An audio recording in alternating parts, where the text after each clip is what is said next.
देखिए, टाटा ग्रुप की अगर हम लोग बात करें तो देश में ईमानदारी से अपना व्यापार करके लोगों की सेवा कैसे की जा सकती है, अपने व्यापार का विस्तार कैसे किया जा सकता है और सिर्फ देश में नहीं पूरी दुनिया में अपनी पहचान कैसे बनाई जा सकती है, ये इसका सबसे बड़ा उदाहरण है टाटा ग्रुप। तो उसके सबसे बड़े नामों में से एक रतन टाटा जी का निधन हो गया है। ये हम सब के लिए, इस देश के लिए, व्यापार जगत के लिए बहुत ही दुखद खबर है। मैं ईश्वर से प्रार्थना करता हूँ कि उनके सभी चाहने वालों को ईश्वर शक्ति दे कि वो इस पीड़ा को सहन कर सकें, और मैं ये भी प्रार्थना करता हूँ प्रभु से कि उनकी पुण्य आत्मा को अपने चरणों में स्थान दे। रतन टाटा का व्यक्तित्व विरल था। जिस प्रकार वो इतने बड़े एम्पायर के मुखिया थे, उनका फैमिली बैकग्राउंड सबको मालूम है। उसके बावजूद जो उनकी भावना थी देश के प्रति, देशवासियों के प्रति, गरीबों के प्रति, और किस प्रकार सादा जीवन जिया उन्होंने, वो भी आपने देखा होगा। तो ऐसे व्यक्तित्व विरल ही होते हैं।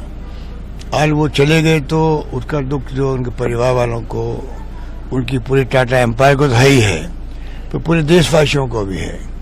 मैं उनके अंतरात्मा, उनकी आत्मा की शांति की प्रार्थना करता हूँ ईश्वर से, और जितने उनके एम्पायर के लोग हैं, टाटा एम्पायर के लोग हैं, चाहे उनके परिवार के लोग हैं, उनको भी दुख को सहन करने की शक्ति प्रदान करे, मेरी ईश्वर से प्रार्थना है। उसने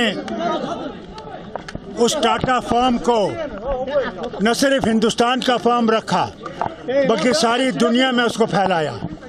उसमें इनकी मदद मनमोहन सिंह जी ने और उस वक्त के वजीर आजम ने जब खोल दिया ये सब वतन, तो रतन टाटा ने इस वतन को दुनिया में पहुंचाया अपनी टाटा फर्म से। आज वो नहीं रहे, हम सब उस शोक में उनके सब लोगों के साथ हैं, उस कंपनी के लोगों के साथ हैं। मुल्क की सालवियत के लिए बहुत बड़ा नुकसान आज हुआ है। बहुत बड़ा नुकसान, इतना बड़ा नुकसान मैं बयान नहीं कर सकता, और मैं समझता हूँ हम सब उनके मशकूर हैं कि उन्होंने हिंदुस्तान का नाम सारी दुनिया में फैलाया। Well, actually, I had a fairly long association. You know, I first met him when I was a kind of middle level in the government. At that time, we started the CEO forum with the United States.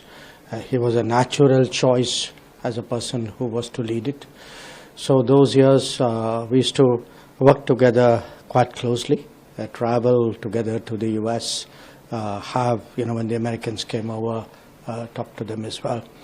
And then I renewed my relationship when I went to Singapore.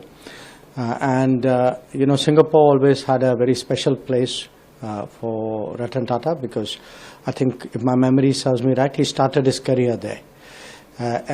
In fact, he was, during my tenure, he was awarded honorary citizenship of Singapore. I think he's the first Indian. आज पूरे देश के लिए एक बहुत दुखद दिन है।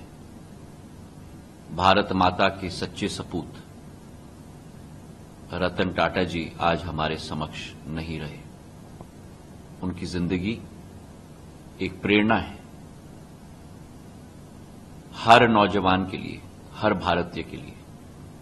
उनकी दृढ़ इच्छा शक्ति, उनकी रिस्क लेने की क्षमता, उनका एक अटल संकल्प, और जहां लोग डरते थे निवेश करने के लिए, वहीं रतन टाटा जी आगे बढ़ के निवेश करते थे। उनकी पूर्ण जिंदगी भारत का परचम, केवल टाटा समूह का परचम नहीं, लेकिन भारत का परचम लहराने में लगा।